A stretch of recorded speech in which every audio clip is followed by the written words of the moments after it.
Hello, everyone. This is Zodiac, and rather than do a unit review on this crappy banner this week, I figured I would do something a little different for everybody. I'm not going to lie, I am a big fan of the Chamber of Arms in this game, and I thought, why don't I do a video where we highlight each of the fights and what makes them unique?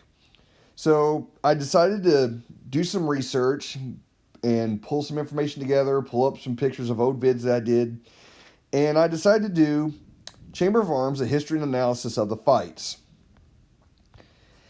And for those that are, joining my channel for the first time and are not quite, do not know what Chamber of Arms is, essentially, this is a redo of, I guess you could say, a part of the story from Final Fantasy V, where 12 legendary weapons were hidden away and sealed. Although in Final Fantasy V, you just went to 4 dungeons, killed some bosses, came back with a tablet, and unlocked 3 of them. Exvius went off of that, I guess you could say, as a starting point, and decided to make 12 powerful items and hide them each behind a particularly nasty boss. And as you can see, we've got them all lined out here. Granted, Nunki's name is chopped off at the top. But yeah, this is kind of a catch-all for what all we have going on here. So let's start with the very first fight that we had, which was almost nearly a year ago. I think I would put it somewhere around late January, early February, if I'm on par with that. The Troubled Strategist, Sheraton. It was classified as a human plant. Now, it's important to note that almost all these bosses are considered 2 racial types. And the reason why they did that was to prevent the super killers from coming in and making too big of an effect. So they basically took all the killer passives that you could bring in and cut them in half. So it kind of forced players a little bit to kind of work in how they did their killers. Now, she only has 4 million HP, which, this is the first one. And we'll get to some other finer points of this fight in a moment. You could break her attack and magic. So you could basically dumb down the amount of attacks that she did. The prize for winning this was Holy Wand, which, of course, I'm going to show some of my stats I've got on my particular items. But this one was important for healers because it allowed for dual white and holy for healers that didn't already have access to it, and a Spirit of 120. So right off the bat, the first Chamber of Arms item didn't even increase offensive capabilities for basic attackers. And here's what Sheraton looks like in her final form, where her tree leaves have turned to a dull red. You see there's a fruit hanging above her head, and almost like she's being absorbed into, I guess you could say, the tree entirely. And no, that's not my actual battle pick right there. So as far as Sheraton herself, this was the first 10-man, and no 7-star units at this time were available. It was basically 6-star cap, and let's see, with it being January, I don't even think Pyroglacio Laswell was out yet. So it was we basically had just our regular running groups. Orlando was still around. Some people were still using Randy from Secret of Mana. This was also the first fight to introduce a fixed HP threshold where you couldn't push damage beyond a certain point. And that happened at 49%, where it would force the boss to transition into, I guess you could say, its final form. So then that way it would unleash all hell and go crazy with its attacks, or bring in some ads, or some other crazy thing that would completely swap around the entire mechanic of the battle that you've done up to this point. Which, as far as the first phase, it would rely solely on just basically magical and physical attacks. You would need resistance to blind and paralyze to some of these, but overall, it wasn't that difficult for the first part. But the last part, it would spawn 2 fruits, and you had 6 turns to kill each of the fruits, or else they exploded and basically got wiped. One of the other nastier things that Sheraton would do would be that one mechanic that a lot of players absolutely hate in this game, MP Drain, where she would start taking the party's MP and basically limit your options. So an MP battery would be necessary. Lunaria or Ramza usually was a decent MP battery to help you recover. But the battle itself wasn't overly difficult. It was just basically, I guess you could say, a testing ground to see where the players stood in regards to these 10-man fights. Was the player base in Global capable of doing it? And for the most part, they were. As long as people had, read guides, particularly on Wiki. And by the way, I do want to point out that all guides and information as far as doing the fights did come from the Wiki. And I do want to personally thank anyone that put the effort into making these pages, because damn, you guys are awesome. Seriously, give yourself a pat on the back for this. So 1 down, 11 to go. The next month, we were greeted with the Mecha Fury and Sorrow, Elnath, and they classified him as a human machina, so he had a bit of a machine built in there. Same HP, but this one was weak to lightning, so you could exploit that lightning weakness, and you could break all of his stats this time, so the defense and spirit breaks could be done for increased damage. The ultimate weapon from here was a Mace of Zeus. No, it's not a staff, it's a mace, as indicated by the little ball and chain icon there. It gave the wielder an attack 110% and magic 98. It also granted the user the ability Ultima Blow, which was a single target hybrid damage for, I think it was about 6. Decent weapon overall. As far as, staffs went, Emperor was around, and his staff was still BIS. However, this particular weapon is actually good for White Knight Noel if you wanted to do some tanking with him. And this would be Elnath's final form there. A little too quick. But as far as Elnath, this was also the first that required the players to bring in not only physical attackers, but magical attackers as well. And it also tested what hybrids were capable of in this fight too. I believe Fravia had hit the scene and Noctis was around. So those were like the only 2 hybrids that we really had to work with. And some of them performed actually pretty well. As far as the first phase, he had a countdown effect that could be offset with a lightning-based attack. But overall, as long as he was broke with attack and magic, he was easy to handle first phase. The next phase, which happens at 59%, he will spawn his arms, his left and his right. Let's see here. The left arm would be immune to magic, but you could destroy it with physical. And then the right would be immune to physical, but you could do it with magic. Now, however, whatever order that the arms were killed in would determine what the main body of Elnath would be resistant to for the remainder of the fight. So if you killed the left, he'd be immune to physical. If you killed the right, he'd be immune to magical. If both died at the same time, the game just said, okay, fine, he's just immune to physical. Now, the important thing was the Man-Eater materia for this fight, which is still heavily used in the game today, required a magic kill. So you pretty much had to break the right arm first and then destroy the left arm to ensure that magical damage could go through. So you'd work him down and get him down to 29%, which is his last phase. At this point, the boss increases his attack and just goes crazy with AoE attacks. It's basically a DPS race. What most people did was, for this part, they would basically just create what's known as a sack group. You would have someone transition into the final part of the fight and then just sack all 5 people to the next attack, and then the remaining 5 would come in and finish the job. Blossom Maid Sakura was amazing for this fight as she could stack her lightning and then toward the end just hit the boss for massive damage. Again, this fight was not overly difficult, but it did force the players to actually bring strong casters and strong physical attackers. And for some free-to-play players, it may have been a little difficult to get both up and running, let alone 2 of each. Still, the fight was very rewarding. The third fight in the series, featuring the Mage of Sin and Taboos, was Alhena.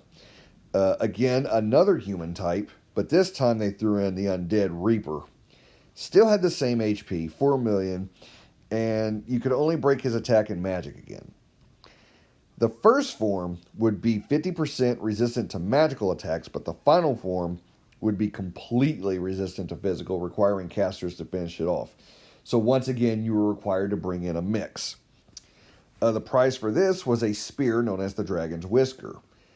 What this did was there was a spear with an attack of 138 that had a Dragon Killer passive of 50%, and it increased the jump damage that would be dealt. So for Dragoons, this thing was a solid pick. And here's Alhena's final form, where he's got, it looks like an arcane circle in the middle, and both of his heads are separated by the arcane circle. This would be the first fight that would feature a relevant magic tank in the meta, and it was Mystia. She was a very highly sought-after 4-star unit that was actually the first that was capable of doing this. And she was also important for this next point that I want to bring up. The devil himself, the stop status. Stop basically just was like paralyzed, but worse. It was outside of the normal status ailment set, so you basically had to bring something else in, and Mystique was at the time about the only answer that most people had, because she had to do Divine Veil to prevent the stop status. So having her in this fight was very damn important. The first round, Alhena would just basically hit your party with a mix of physical and magic, and throw in some hybrid too, with the magical and physical attacks leaning more toward fire and wind. Again, some preparation. You could easily just course through this with breaks. At 49%, however, he let his magic side really go loose. He'd open up with a massive non-elemental AoE attack. I think it was like Ars Mercana or something. Basically, it was just Meteor. And then he really went crazy with the stop status ailments. But every third turn or so, he would also throw in MP Drain. So you almost needed a battery or keep people in reserve with MP so that way they could push through in the final phase. Now, what's interesting is that the last part, he became weak to fire and wind. So a really good character for this was Emperor, in which in the early parts of the fight, granted he was 50% resistant to magic, you could build his fire from below stacks all the way up to 10, pull him out, put him in reserve because the stack stayed, and then you would pull him out late game and just blast Alhena with everything you had. It was an actually pretty cool tactic, if you ask me myself. As far as the materia, the Great Sage's chant was okay. I used it on Nickel for quite a while. But what I find important about this fight is that this one sets the standard for all the others, in that you've got a nasty stop status. You're still being forced to bring in multiple types of damage. You have to elementally gear your units. You needed a magic tank. You needed a physical tank. You needed a breaker. You needed an MP battery. It was like this fight itself had every element that really brings together what makes a Chamber of Arms battle. And I thought it was a good one. So, being a quarter of the way done, we get to the Warrior of Bravery and Pride, Tegmine. Finally, the human part's gone. We kept the undead, but we threw in stone. Yeah. I mean, at first glance, it doesn't look all that impressive. It just looks like a coffin with a sword sticking through it. But hold on, folks. It's about to get a hell of a lot worse. Now, as you can see from its elemental resistances, absorb water and light. You think an undead would be weak to light, but they said, nah, not this one. Weak to everything else. Again, you could attack and magic break it. The prize on this one was Thor's Hammer. It was, of course, a hammer, attack 145, with the ability to do a 4-time multiplier lightning attack. However, the hammer itself was not lightning imbue. It was non-elemental on the damage. And that is its second form. The final form, basically, it loses the head and just keeps swinging with the sword. Now, out of all the fights that I've done in Chamber of Arms, this one was the most difficult for me. Mostly because of some of the things I'll discuss down below. He was also the first of the 12 to perform a preemptive attack, which means before you were able to do anything, he went in and did a nasty move. It was a single target KO ability, so whoever it hit died. The way that most players did this was they would bring in a unit that would have a bunch of draw gear on them, like the Producer's Jacket, the Yellow Balloon, Plush Moogle. And a lot of people would pick just some rando. I picked Snow because I hate frickin' Snow. So I'd put Snow in the initial lineup. He'd do his initial attack. BAM! Dead Snow. And it was satisfying. So after you got that done, you brought in your regular, first round team, like your tank, your healer, your breaker. And then you would have to go about your business. The only problem was the first part. he was immune to physical attacks. So you had to have magic users. But you had a very open, I guess you could say, lineup to choose from because he was weak to like 6 elements. So I think what most people did was the tornado chain tactic, where they would bring in just a whole bunch of tornado chainers and just get rid of phase 1. The second and the final form, however, you were forced to bring in physical attackers. So the magic users were like gone after that. So again, you had to have a balanced group. You see a pattern developing here. As far as the first part, he's going to use basically light and physical attacks, but every 4th turn he's going to use that instant KO move. So you needed your tank to have a Genji shield or a safety bit to prevent this annoying little, I guess you could say, mechanic. Now the second phase, he became a lot deadlier. And yes, I have an expedition ready to come back. He then relied on more physical AoE moves, but would really start going crazy with the water moves. Now, the problem with this was, at this point of the game, the items that we had as far as gear that could prevent water was very limited. So for us to be able to come in and actually prevent water was highly difficult. So basically what you were forced to do in a lot of these circumstances is you had a boss that was doing one magic AoE move, doing magic AoE and doing physical AoE. And the way this game is still set up is you can only cover one. So more often than not, what most people would do is they would bring Mystique, who was still relevant, or if Bosch was around, gear him heavy in water, take care of the water move, and then the group would more or less have to, hope that the physical AoE didn't hit very hard. So with some defense and some mitigation, you could probably get around that a little bit. But at 29%, he went really crazy with AoE and threw in hybrid damage. And at this point, you pretty much had to, what most people would do is just chain out and just get them dead. Most people used fire, dark, lightning, which were the more common elements at the time. But keeping the boss broke was almost, you had to do it, or otherwise you were you're going to get smoked. For many people, this fight was difficult. And for the rewards, especially the equip helm materia, it was very lackluster. Most people waited this fight out for a particular reason, and we'll get to that in the next fight. Number 5, the Starving Wicked Beast, was Al-Hafara. We brought the human back. This time he threw in Beast. HP was 4.2 million. Now, it resisted all status ailment except for disease, but it would put disease on itself. So basically he was taking his stats and basically dumbing them down. But look at his attack and magic values, 1,000 and 900. You could break all of his stats, and basically this is a boss you had to keep broke. But the reward for this, Sasuke's Katana, still relevant to this day for some people. It's a katana with an attack of 130 and enables the wearer to wield another weapon. And that's just simply amazing, because most weapons, except for like Bowie knife or Aqua Blade, didn't come with an inherent dual wield. And for something like this to come around, it was freaking amazing. Orlando, my Orlando was using this for like a while, and he did pretty good with it. And the final form shows him in a bit more disgusting nature. And from this point on, you'll start seeing the group comps that I ran toward the end of the fights. This would also be the first fight in which I would actually be posting on my webpage with actual commentary as I was recording the fight. So this is where I really start getting into the Chamber of Arms, I guess you could say, more with more intent. This was also the first fight to feature the 7-star units. So in the game at this time, we had like 11. I'm not going to rattle off all their names, but this was the point to where we start changing and the meta got redefined by who we had. Most people were running Olive. Orlando was still powerful. Lightning was making an appearance. Ramza was making an appearance. Wilhelm was the tank god. Probably the best unit in the game at that time.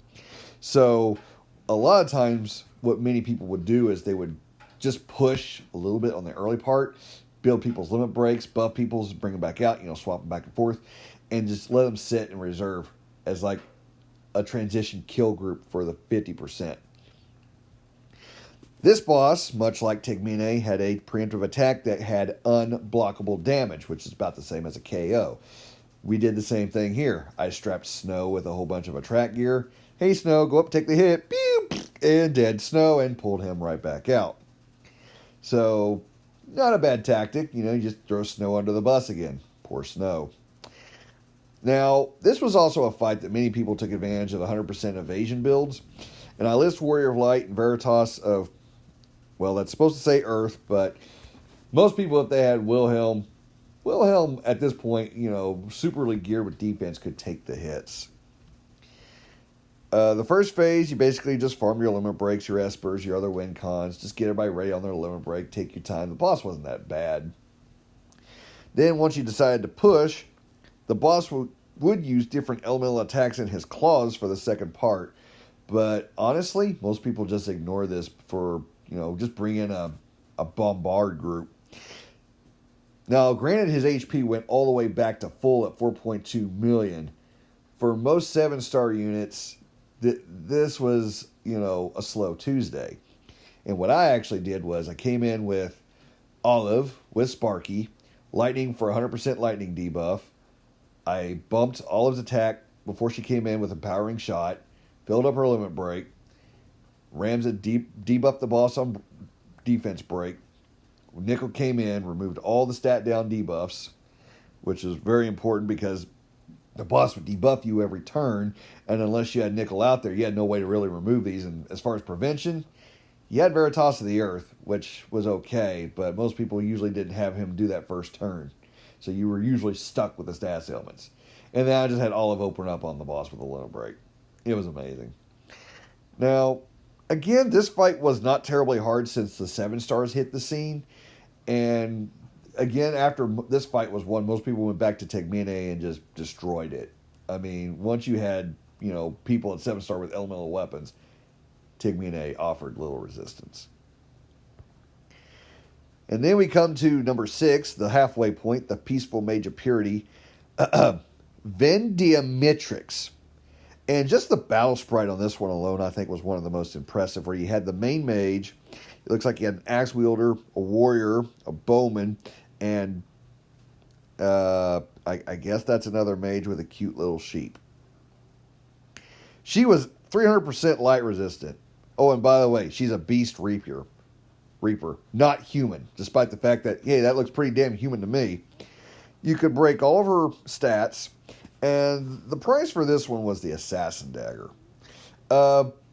It's used on most tanks today as a counter attack before it's non-elemental, but in arenas where it still shined, because you had a 5% chance of hitting any stats element, you had a chance to instant kill something, and with the high counter attack rate, sometimes you just put some good defense and HP on this, slap it on a tank, and say, here you go, get me some limit breaks on your counters.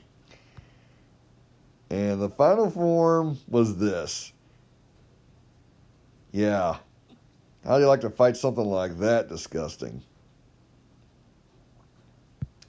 So, Vendiametrix was one of the first to have multiple transitions. I'm not talking like 2 or 3. We're talking like 6. And they each require different attacks and elements to get through. But one of the win conditions for the Necropolis materia was you couldn't use any limit bursts. So, your AoE re-res through Lotus Mage Fina, well, you threw that out the door. And rather than copy what all the thresholds did, again, I just did a snapshot, cropped. Thanks again, Wiki, for the page. And here's what all you had to do. The first part of the fight, like first 11%, you can only use magic. The next 10%, you couldn't use physical. You had to use physical. The next 10% after that, you had to use wind, earth, dark, or non-elemental. Remember, 300% holy, so you couldn't use that. Then she went back to being immune to physical. Then she went back to being immune to magical. And then at 49%, you could nail it with whatever you wanted, except holy. The win conditions on this were very easy to farm in the beginning. Very low physical attack, and most of the magic attacks were non-elemental, which most people were still running Misty at the time for this, and in the video that I actually put up, Misty died a lot of turns in the early running, but once we were able to get the breaks and establish her re-res and all that, she was good to go. This boss had a preemptive sleep move. This was easy to counter. Just bring in 5 people that prevented sleep, and you didn't bother with it. And as I mentioned, she did a mix of magical, non-elemental, and auto attacks first phase, but again with breaks, not terribly hard. Now, the problem was every 3rd, 7th, and every 4th turn in that round there, she would do an AoE MP drain. So you would usually try to push on those turns, like turn 3, turn 7, turn 11, and try to get those out of there, or you tried to push earlier. As far as the 49%, she would basically do a move reducing everyone's HP down to 1%, and then whoever had the highest threat would be hit with an instant KO move. Basically, again, people would do have the kill group just wait in reserve, bring them out at 49%, no limit break, pick an element to chain in besides holy, and just put her out. It wasn't terribly hard. The extra prep for the one-turn knockout and transition, much like the previous fight, went a long way as far as trying to get this done. Vindium Matrix wasn't terribly hard. The rewards were decent at best, but by now, most players had kind of gotten a groove for Chamber of Arms, and we're now expecting the next half. Which brings us to the Demonic Assassin of Judgment, Brachium.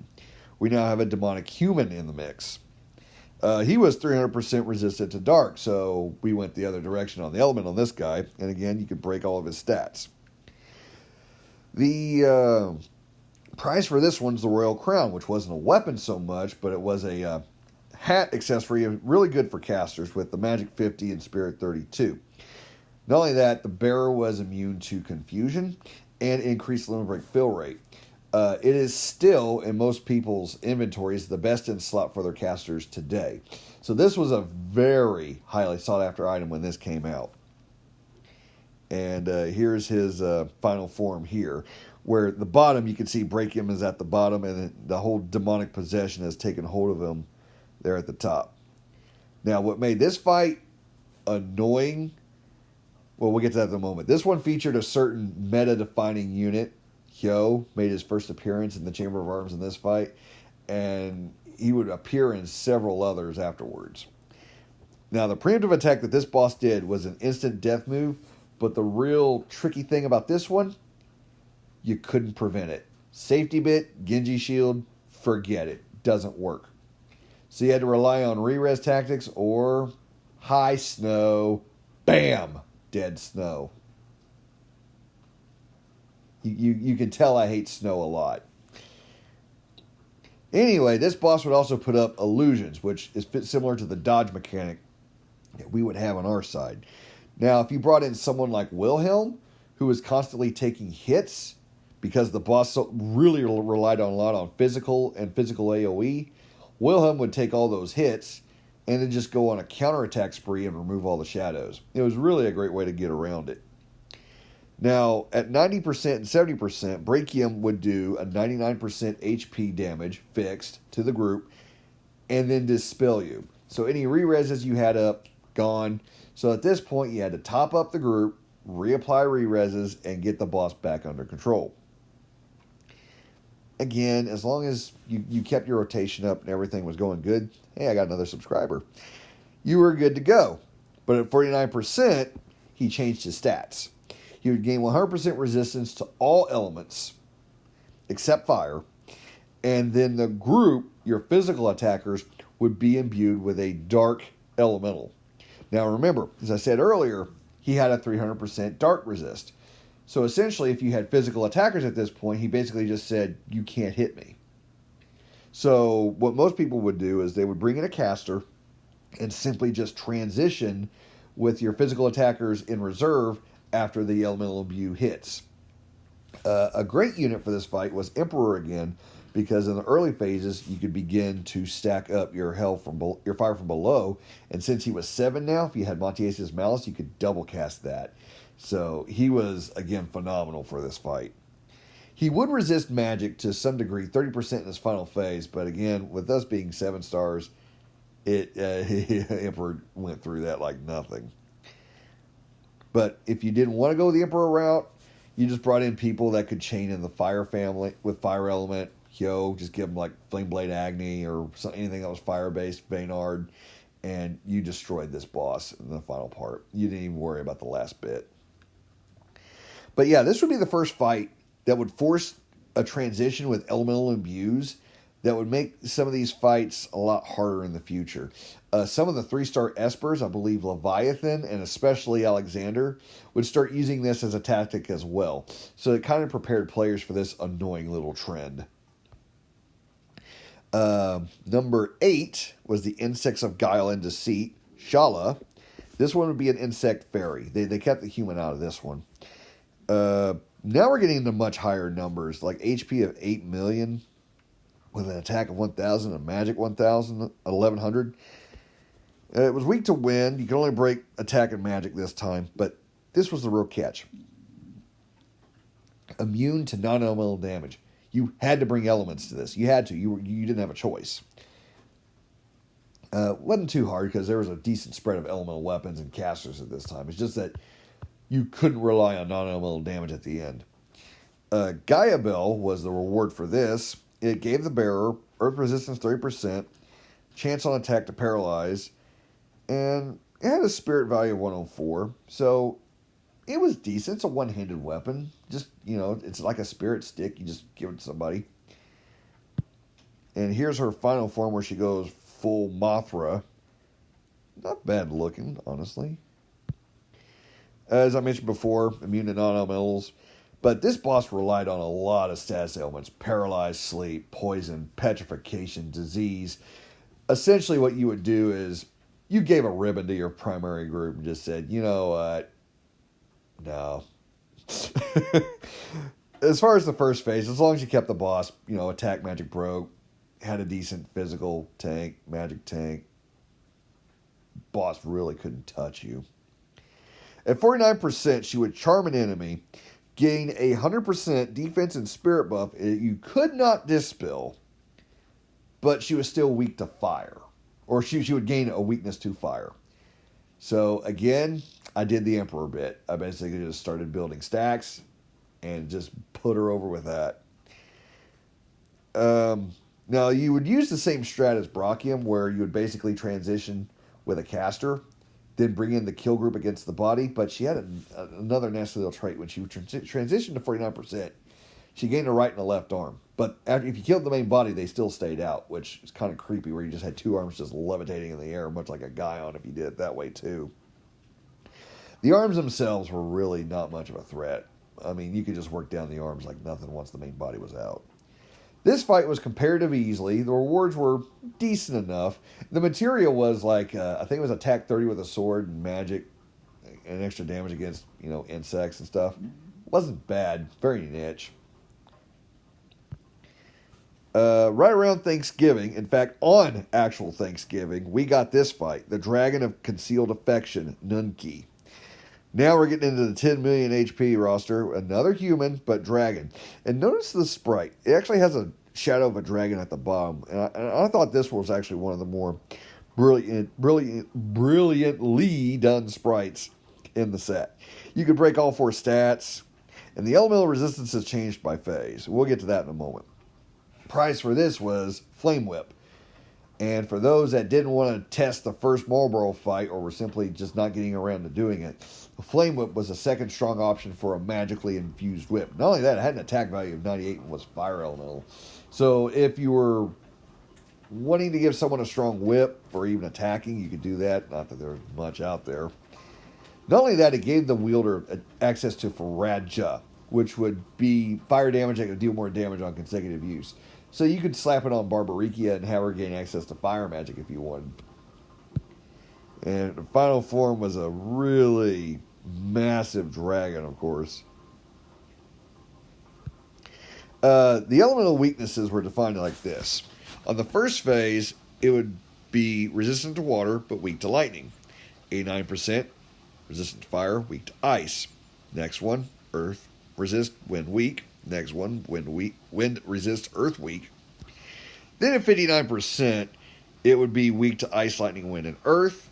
And then for the last 2 phases, flip those again, and then it would be weak to fire, water, light, and dark. So what a lot of people did was, and fire being very prominent in some of these fights, they would do like a fire or a light elemental, light elemental imbue group, and just bust it in the last few phases.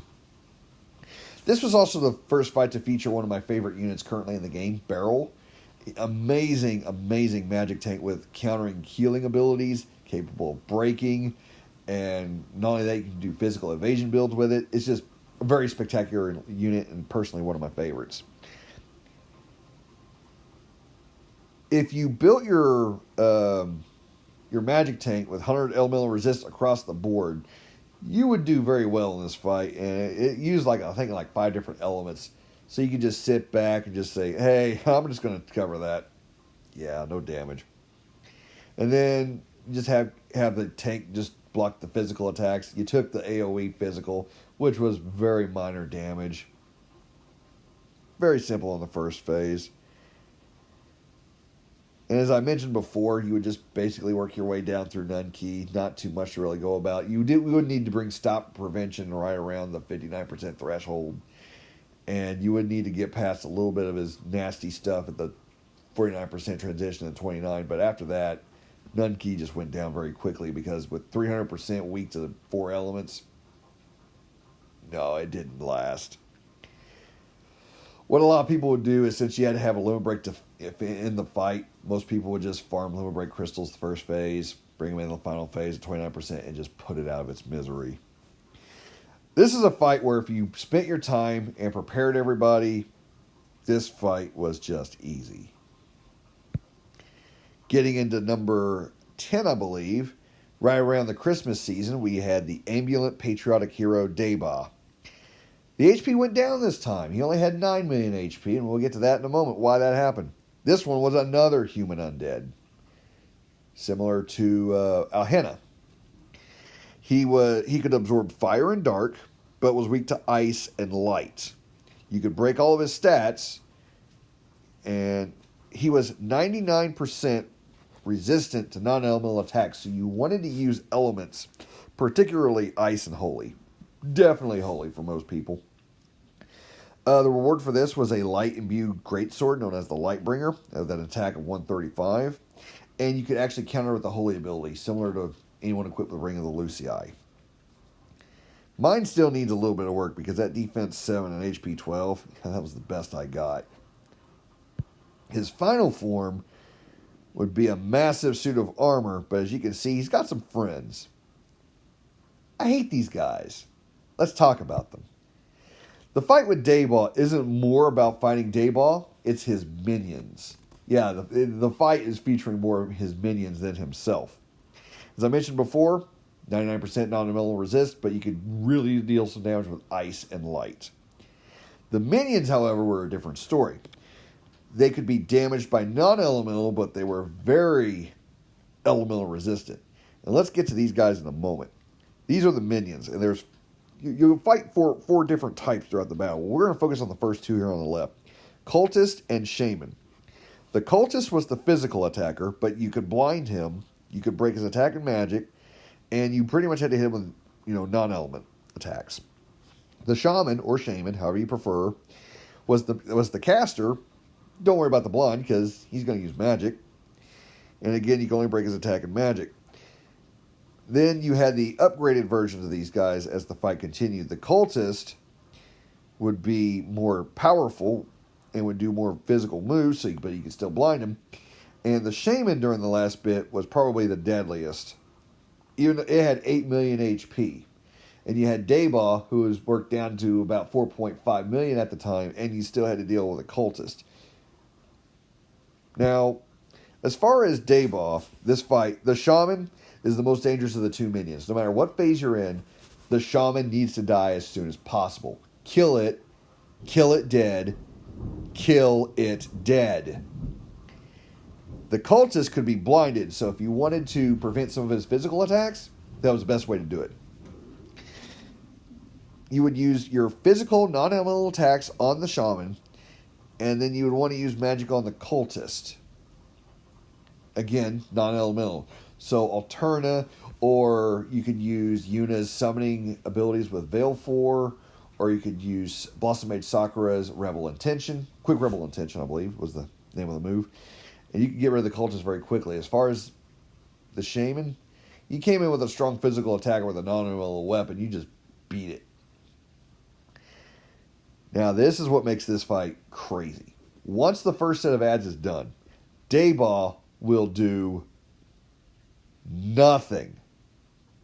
Won't resummon the ads, won't attack your group, won't buff itself, won't heal itself. Nothing. So you have all that time to do whatever you want. You can build limit breaks, you can build summon gauges, you can buff people. You could do whatever you wanted until you were ready to push him to 49%.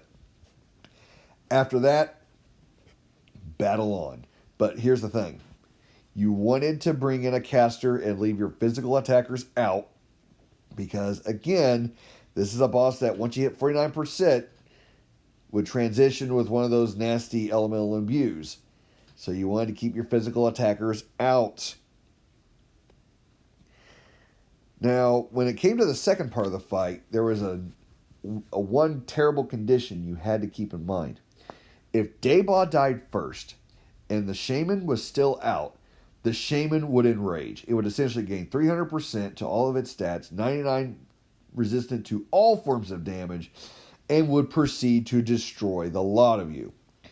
So because of this, you basically had to kill the Shaman first, then Dayball with a magic kill, which Holy or Ultima would work, and then you killed the cultist. And as far as the final phase, you also needed Blind, Silence, and Petrification resist. And you wanted your magic tank to have some really strong spirit because he would go freaking nuts on that transition. This was a fight that if you were lacking strong non-elemental attacks and, that strong elemental attack that you could one-shot things with, this fight was particularly difficult, especially with the Shaman having to die quickly. You didn't want it out no longer than 2 turns in the final phase. If it got to phase 3, alongside Dayball's attacks, it was going to devastate your group.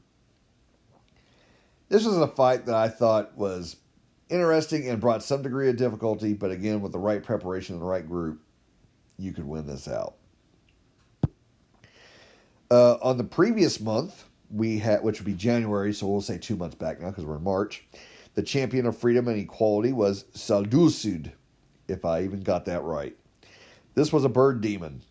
And as you can see, elemental resistance negative 200, but we'll get to its little niche ability here in a moment. You could break all of its stats. And this was another one that didn't have a weapon as a reward. It had an armor. The Genji armor. FFB edition, of course. It was a attack 20, defense 45 armor that gave the bearer an increased damage output with katana and, I believe, bow use. And the bearer also gained a 50% resistance to death. Didn't get the full 100, but it got halfway there. It also nullified blind. Very popular piece of equipment, probably will be used for Axstar in the future, and I constantly run it with Sephiroth. And the final form shows it in its full demonic bird form. Now, at this point in the game, all the previous 5-star units that we had that weren't limited time units could now go up to 7-star. So by now, the entire roster was ready to go at 7-star, and most people were running full 7s if they weren't already in these fights. One of the win conditions required you to use fire, water, wind, and earth. So what most people would do is that they would do these elements early, and then Saldusud would gain resistance to those for the remainder of the fight. As far as first phase, it would rely on light magical attacks as a primary source, but it would mix in fire, ice, wind, and water. So you needed about 150 light and 100 in the other 4 for your magic tank, and it could take it like a boss. The physical attacks weren't really nothing to mention, but it did do a fixed move. I think it was called like egg roll or something. So you had to keep your tank topped up on occasion. Other than that, it wasn't very hard as far as first phase. And again, you wanted to basically use casters in the early part of this fight because this is another guy that loved elemental imbues. So when you transition to 49%, you wanted your physical and your magic tanks ready. So you wanted like mitigation, re-res, making sure the boss was broke. So you had to be ready because this one, when it transitioned, it hurt. It was going to bring the pain. It also sprouted 4 wings to those elements that I mentioned earlier: fire, ice, wind, and I think one was earth.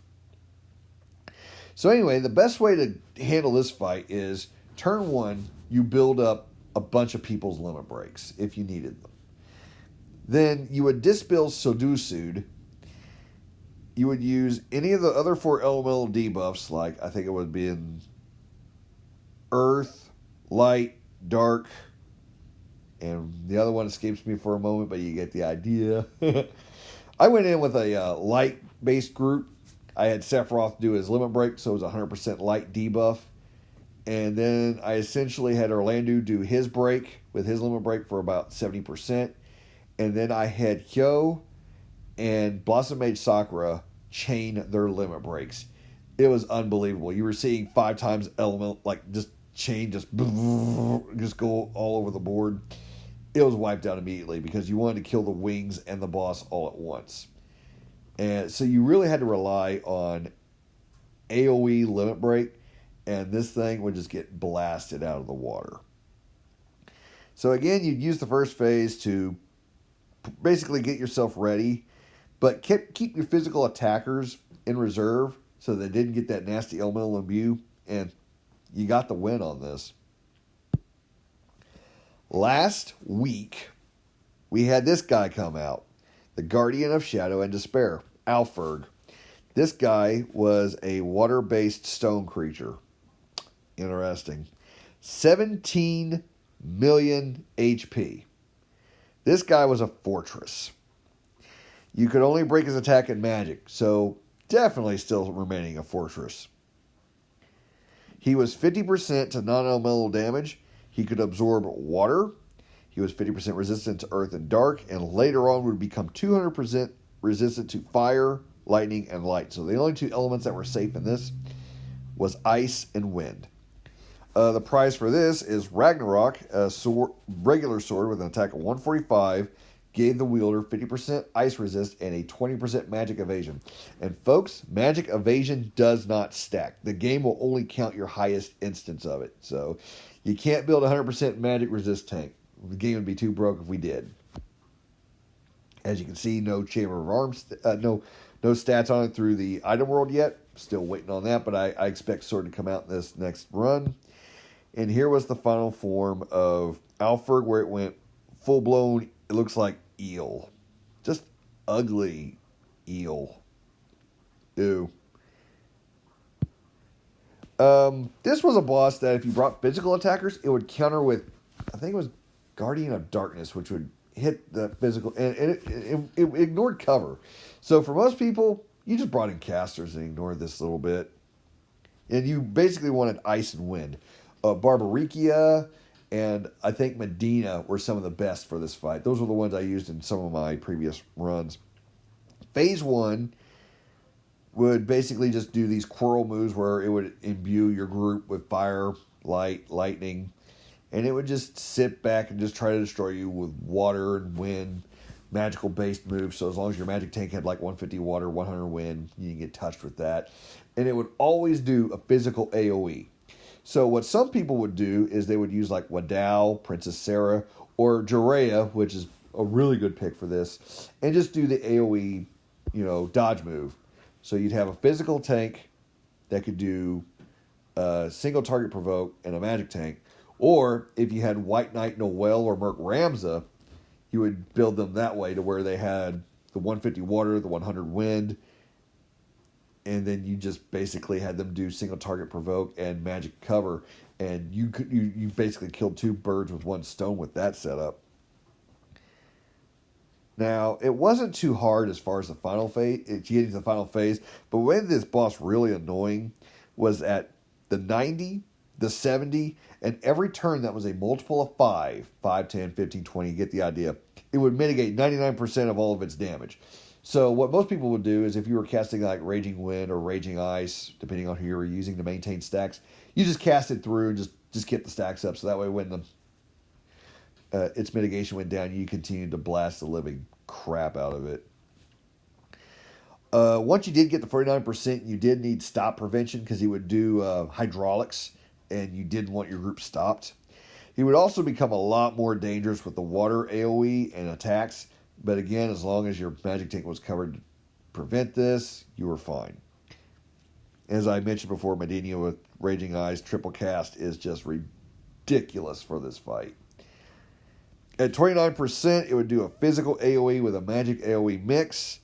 And at 19%, it would do 3 consecutive magic AoE. So you wanted your magic tank to be ready for this. Mitigation, re-res, the whole 9 yards. But at this point, once you got to 19%, it was just a matter of killing it with Tornado, Raging Ice. Most people had like a Tornado group banked for 19% and just put it out of its misery. And after that, you had all 12 beaten. We thought, hey, it's over. We beat all 12. No, friends, it's not. Later this month, we get the final battle. In JP, the translation came down as Watcher Welter. We're getting Warden Welter. I don't know how they're going to classify it. If it's going to be a human demon, human dragon, what? But I like the sprite on this one. This one looks absolutely amazing. The final reward for this is an accessory known as the Grand Star. Attack, defense, magic, and spirit plus 25%. And I believe it gives a 20% passive on all racial killer. So by equipping this, you got all those stats, and it was physical and magical killer against everything. Simply amazing. So I am very much looking forward to this fight, and I'll definitely have a video up as we close down the Chamber of Arms. But what's in future for the game at this point? Well, since I went too fast, basically Gilgamesh, Kai, Lich, and whatever. So I want to thank everybody for watching, and I'll keep cranking out the videos. Thanks for tuning in.